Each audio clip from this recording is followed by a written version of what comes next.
Hey guys, I last night I went to to see a screening of One Battle After Another. It's the newest film from Paul Thomas Anderson.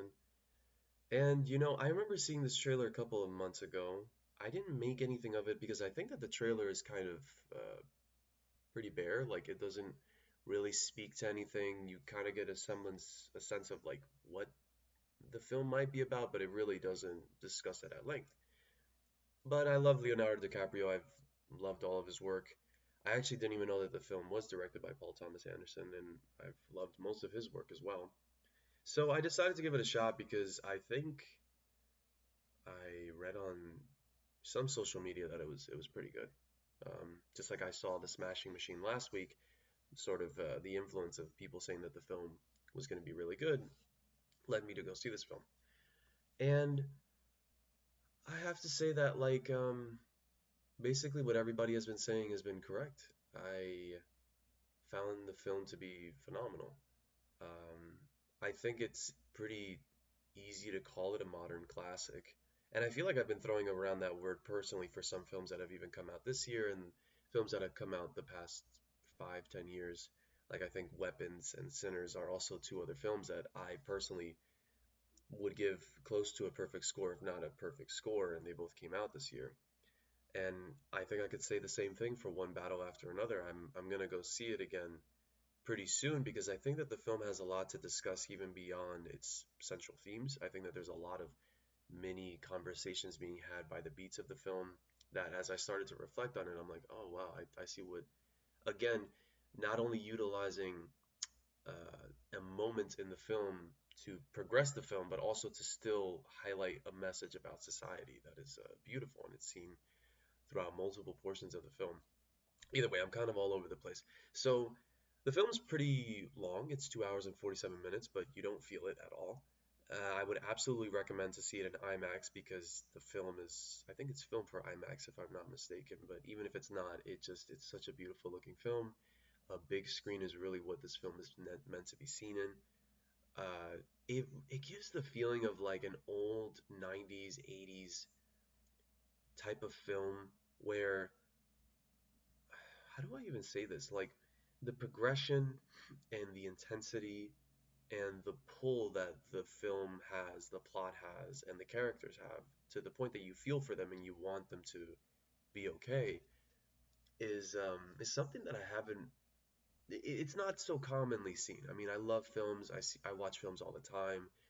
I've seen films from all decades, and it's rare where a film will get you to actually care about the characters. Even perfect films sometimes have lackluster characters, and maybe you know that's that's purposefully done. And with this film, I just think that everybody kills it. The performances across the board are so enigmatic. Leo is this stoner but slash like revolutionary that wants to prove himself but isn't fully bought into it in the beginning. And it isn't until maybe near the end of the film that I think he finds the love for it again, because he really does lose the love for freedom fighting when he falls in love with Tiana Taylor's character. But she's just straight up a freedom fighter, and she's fantastic. I saw that film that the Tyler Perry garbage straws or whatever the fuck that film was called. It was just terrible, and she was in it, and I thought she was actually the most interesting character in that film. And I'm happy to say that she's fantastic, man. She's in the film for like maybe the first 45 minutes, maybe a little bit longer, and she's sexy, she's alluring, she's bombastic, she's destructive. She's really what like I think some of the greats in terms of the revolutionaries that came and went at such a young age. She really perfectly exemplified what their kind of lifestyle was and what they were pushing for. The fact that they couldn't stop fighting. That was just who their personality was. They fought in whatever way they could. And really it was always a means to self-destruct. And so Tiana Taylor's character is really just this ticking time bomb. And it's interesting that she basically has a baby with a man that is also a guy that can build bombs and explosives and shit. He she's just She's fantastic. I really wish that she was in the film longer, but I think she leaves her imprint, and the ramifications of her actions are felt throughout the entire film. Because I don't really need to get into what the movie's about. I think it's best left to be unknown. So I probably should have just said this from the very beginning, but go into this film blind, and I think you'll just be pulled in the entire time. Because that's kind of how I was. Like I said, I saw the trailer, but the trailer says really nothing. It just has a lot of people shooting stuff and Leo talking about the revolution, and you don't really get like what the fuck is going on. But the film really pulls you in. It gets you into the thick of it. It gets it really pulls you into whatever subject matter that they're talking about. And I'm not going to get into it. I just want to talk about the rest of the actors and the work. Um, Benicio del Toro is again fantastic. Whenever he's sort of thrown into a role, he just owns it. I never really feel like anybody else can pull off the roles that he goes for, and he's sort of like this father figure because of the amount of times that he saves Leo's character, and just sort of who he is for his community, being very calm and collective, kind of like in the Phoenician scheme in a weird way. He kind of pulled in whatever that character was and brought it into this film. Maybe in his mind he's still in that place, or maybe Paul Thomas Anderson. I mean, I don't know how long they were filming this, and because both films came out this year, but maybe there was just something there that you know Paul wanted from Benicio, and he was like, "Yeah, just bring that to this film." And he was like, "Okay." So he's great. He's really he's a unique piece in a film filled with unique pieces. It really reminds me of a lot of the films back then where you just had a bunch of characters and they were all fully fleshed out in the film. You got to understand their motivations, you got to understand who they were, and they didn't have to go into these long monologues to explain to you as the audience who they are. You just understood it through their actions and through their place in the story. So he's fantastic. The daughter, I'm not sure what her name is. Give me a second, actually. I feel like it's disrespectful to not know her name and bring it up at least. So when I looked up the film, this girl doesn't even have a photo on her actors page, or I guess on her Google search. Her name is Chase Infinity. She plays Willow, and oh man, she's special. I think she can go places. She she perfectly captures the spirit of what her mom sort of left in the first half of the film, but also bringing in this sort of kind of like with what her mother needed to be protected. Her mother needed someone that could protect her, and she never allowed it herself to be protected. And granted, Chase, her character is constantly fighting, but there are characters in this film that try to protect her, like her father, Leo, and even Regina Hall's character that tries to protect her later on. A lot of these people try to protect her, even in an odd sense. For a couple of brief moments, Sean Penn's character, but I'm not going to talk about him yet because he's the final piece and he's the best piece. But let me just keep going. Um, the actors that played even the God, the Christmas Society people, I have to say, were the most despicable actors, and they killed it. Yeah, they really did. They were the most disgusting white men on the face of the planet, and I think they were perfectly exemplary of what men in power and who they are. And Paul Thomas Anderson does not pull any punches with that. He's like, look, the military is filled with white people. Most of the cops are filled with white people. But it's also to go beyond just white people. It's to talk about whiteness in its sort of core. That it doesn't matter if you're Latino. It doesn't matter if you're half. There's always this pull towards whiteness. There's people that want to be white, and that's honestly talked about best with Sean Penn's character, which I'm gonna just talk about him now. He, just as the other white men, is an absolutely despicable character. But I cannot tell you that he isn't the most alluring character, even beyond Tiana Taylor's character, but for a completely different reason, not for sexual reasons.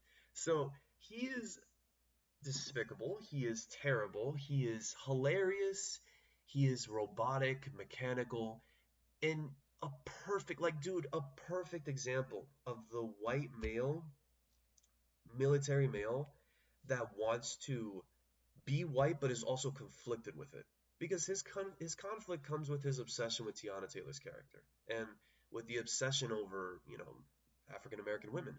I have to say the funny one of the funniest fucking scenes, dude. I was laughing so hard is when he first confronts Leonardo DiCaprio's character in the supermarket, and he just comes up to him, and he's like talking, he's asking him like about his baby and like how old she is, and if Leo likes African American women, and he just gives this stone cold look to Leo's character, and he just says, I love black women, and he just stares him down, and then he fucking leaves. Imagine being in the supermarket. You're getting you're getting stuff for your kid. You're a little bit tired, maybe a little bit run down. Some guy's talking to you, and you're like, oh, I don't want to deal with this guy right now, man. And he gives you one of the weirdest interactions you've ever had with a human being in your entire life, and then he just walks away. Leo's face perfectly captured that feeling, because and he's done this face before. I've watched plenty of his films. He's got this face on lock. But this was probably the greatest use of the shocked face that he's ever had in his entire career. So that was one of my favorite moments of the film. It was just fucking hilarious, and it really has this sort of Thomas Anderson flair of like comedy that he's so perfectly always captures. And I think that this was the type of film that he was needed to direct to like put all these pieces to engage you in a way, because this movie is meant to be seen by a large audience. I mean, one, he got a huge budget, and it was filmed in IMAX, and it has these big scenes. It has a big topic, a very relevant topic, and this is a film that's meant to be seen by a lot of people. So adding a sort of comedic flair is something that can pull in a lot of audiences for sure. You need that sort of quirky, quick-witted, awkward comedy that is so popular nowadays. It's something that's very indicative of like maybe super bad and the comedies before that brought in this style and started to hook people onto this particular kind of style. So and either way, Sean Penn's character is just perfection. I think he should absolutely get nominated for Best Supporting Actor. In my opinion, when you're that integral to the film, I think you should still get nominated for Best Actor. But I understand that he's a supporting actor. I understand that maybe he's not even seen in the film as much as some of the other actors. But for me, like Best Actor or Best Actress, like should always go to the actor that, regardless if they're the main or not, they are the heart and soul of the film. And like I just feel like he really is in a weird way, because he is the villain. He is the one that you want to root against, but he drives the film in so many different ways. His contributions, and it's really crazy because I saw like some of the press release and like some things him talking about the film, and like he was kind of doing this performance in some of them as well, being very serious, very stone cold. I think he was in a documentary for Charlie Sheen, and he looks the same because he has that fucking hair, that ridiculous fucking hair, which is it's definitely poking fun at a lot of white males that have that ridiculous hair, especially the ones in the military. Donald Trump comes to my mind, but I'm not sure if it's really meant to make fun of him as much. Maybe in some way. But yeah, like he's even like that in the interview, and I was like, okay, like there's something going on with him. He's being a little weird man. Um, and I don't know, he's phenomenal. The the journey that that character goes through is very much telling of what a lot of white Americans, especially ones that pursue whiteness, eventually kind of come to the roads of. Like, I think a lot of people don't understand, and I'm going to talk specifically about non-whites. The people that try to pursue whiteness, like coming from me, I'm a Latino, and I grew up in a Latino household, and my mom and dad weren't necessarily white. Like my dad was probably the whitest because he's Cuban. He's not my actual dad. He's my stepdad, but he was the one that I grew up with. And my actual dad is Dominican, and he was dark. So my actual mom and dad were dark. But growing up with a white Latino Cuban father, he was sort of like my father imprint. He holds that position in my mind. And a lot of what my household tried to teach me was, the importance of my name, right? Oh, your name is Douglas. Oh, and you have a very white sounding last name. Like it was all built to give me some advantage, right? Like if I had been called, like my middle name is Alberto. If I had been called Alberto, you know, unfortunately in society, that's not going to have the same, advantages as someone that's named Douglas. Because Douglas is a white man. Douglas is probably a middle-aged, fat white man, because that's all I've ever seen with Douglas, ever. I think there's been one decent looking Douglas in film history, and I cannot even remember because he was probably not even that important, unfortunately. And I hope that one day maybe I can bring a Douglas to the screen that isn't a middle-aged, bald, ugly white man. I rest my case on that. But I also grew up not necessarily believing it in it, but I understood the advantage. I was like, I'm a white male, and especially as I became a teenager, I started to come to the understanding of like, oh, like I have a huge advantage here. I'm a male, I can get away with almost fucking anything. I'm white, I can get away with literally anything, and I have a lot of advantages. Did I take advantage of most of those things? I think as a male I did for a long time, but never really as a white male in a lot of ways. I think the advantages just kind of came to me and I just like accepted them, you know? Because really, I'm going to tell you this, like in life, unfortunately, not taking advantage of the advantages is just a suppression of where you can possibly go, right? If you want to fight your fight for the rest of your life and be like, oh, like I'm white, but I'm never going to take advantage of that. You're putting yourself more at a disadvantage to not only limit yourself maybe education wise, because I think education is, it's the, it's the, it's the foundation for change. It's the foundation for reflection and life, and it's not only by the means of like actual education.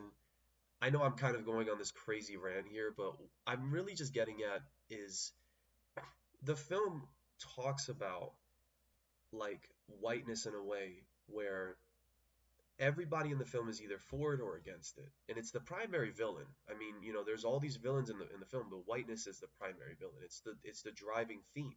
Sean Penn's character perfectly exemplifies it because he's a man that is the perfect candidate, right? He's the perfect candidate. He's white, full bred, fucking born in America, face is white, military, fucking like dedicated white man. He's the perfect person for this white society, this fucking stupid bullshit Christmas society crap. And even he's conflicted. Even he's wanting more, but he's so bought into this idea that he needs to be accepted, right? Because this is usually the crux of whiteness. It's the people that pursue whiteness because they want to be accepted, and it's the people that are just white and they don't need to be accepted. They are just automatically accepted. They don't feel the need to have to prove anything. That's usually why these white society type of people, they just take advantage of people that try to go for that. And I'm talking even beyond white people that want to be accepted into whiteness. I'm talking about Latinos and African Americans and Asian Americans. All of them, we all have an understanding that success is part of, unfortunately, it's still part of whiteness. You need to come across a particular kind of way. You need to go through a particular system, an education system that is primarily structured within these white confines of whiteness. It wants you to become subservient and beneath people. That's what they want. That is the structure, and that is unfortunately just how the US is set up, and honestly how most of the world is set up. I know that this is coming from an American that is dealing with a lot of American issues, but you can't really tell me that if you go to other countries that they're not dealing with the same shit. They're dealing with these Western values, unfortunately, because Western values are, in this day and age, in this turn of the century, just the most impactful. That's just the truth. It's terrible and it's awful and it's the truth.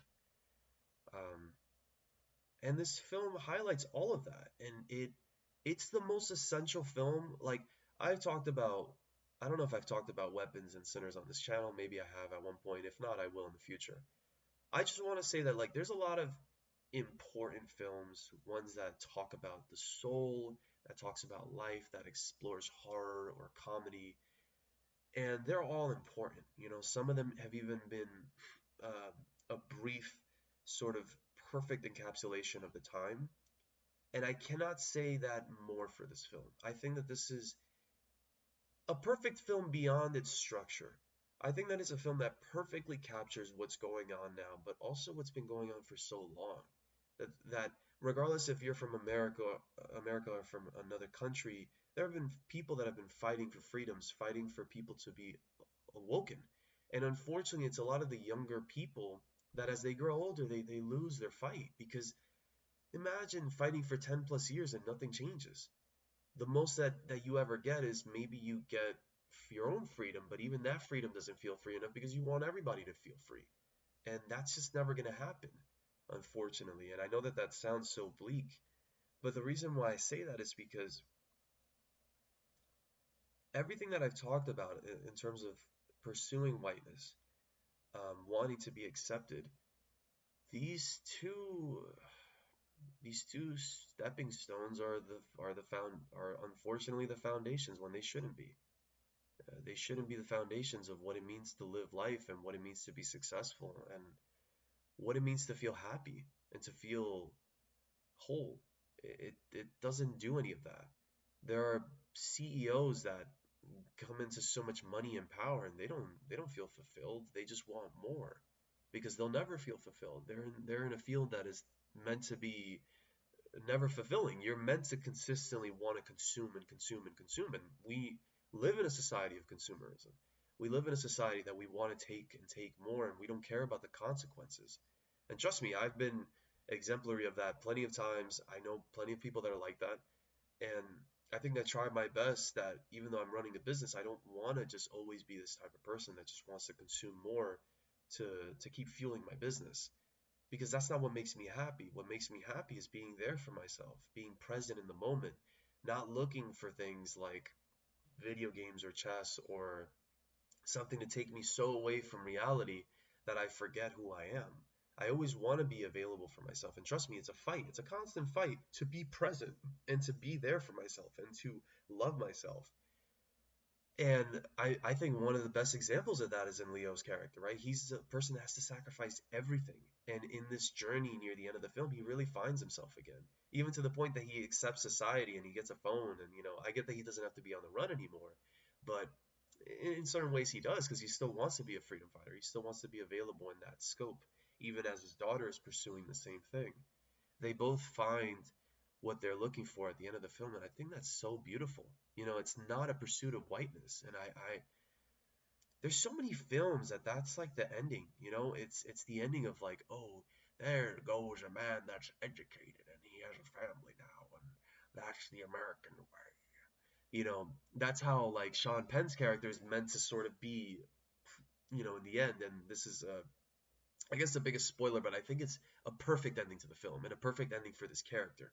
So Sean Penn, near the end of the film, he gets his fucking face shotgun blasted, and I'm like, did he really die? I don't know. That motherfucker, like, maybe he could survive that. And then when Leo's character poked him with the gun, I'm like, oh, maybe he is dead. I don't know. And then when this motherfucker's walking like a fucking Terminator T-1000 from the fucking 90s across the fucking desert with his gun, I'm like, Jesus fucking Christ, dude. Of fucking course, this asshole survives. And he's doing that fucking robotic walk, right? And he's walking. He basically survives. He has this fucking huge disfigurement, which I think is an example of like people that pursue whiteness. This is always going to be your. This is going to be the end game for you, right? This is the perfect example of that, right? He's disfigured. He's no longer who he even originally was. You can't even tell who the fuck he is. He looks fucking crazy. Um, so you're destroyed. There's a part of yourself that's destroyed having to survive this process of becoming this sort of accepted white person. And of course, the secret society knows that he's bullshitting them when he's talking to them about, oh yeah, this will be absolutely ridiculous. Oh, I probably can't say that, so I'm gonna have to cut that out. Whatever. He reverse whatevered me, and she reverse whatevered me, and then um, he's led into this room, this fucking plain, fucking white looking ass, fucking plain room of a plain view over this plain city. Like not even beautiful. Like who is he to feel like this is amazing? and they kill him off in the most like fuck you way, right? Where they're just like, yeah, we're not even gonna deal with you. We have this whole thing ready for you to die. And he's so caught up, like this is a military man that should always be aware, right? Be aware of things. And I'm not calling this as a fault of the film. I'm saying that this makes sense for the character. This is a guy that lets his whole guard down because he thinks that he finally got all that he wanted. He wanted the view. He wanted to be accepted by these white people, probably because he wasn't accepted by his own father. And I don't think that's a leap to make, even though the film never talks about it. It's really what a lot of males tend to have is, their father just didn't accept them, so they look for other daddies to accept them. And he found his daddies to accept them, and they fucking kill him. And that is the perfect example of what it is to pursue whiteness. That unless you're purebred, and even if you are purebred, you are fucking losing your soul. You're losing who you are, and you're killing it off. And I think this ending is perfect. It's just perfect. This is what happens when you pursue that, and then for the freedom fighters, this is what can be. You can live another day to fight more and potentially change more lives. That's why this film for me, and I have so much more to say about this film. I could probably talk about it for like an hour and a half, probably even 2 hours and 47 minutes. But I don't think I need to do that. I think you guys should go see this movie. Please don't watch this whole video. I guess hopefully when I said spoilers, you guys left. But yeah, just please go see this film. I'm gonna go see it again very soon. I absolutely loved it. Take care, everybody.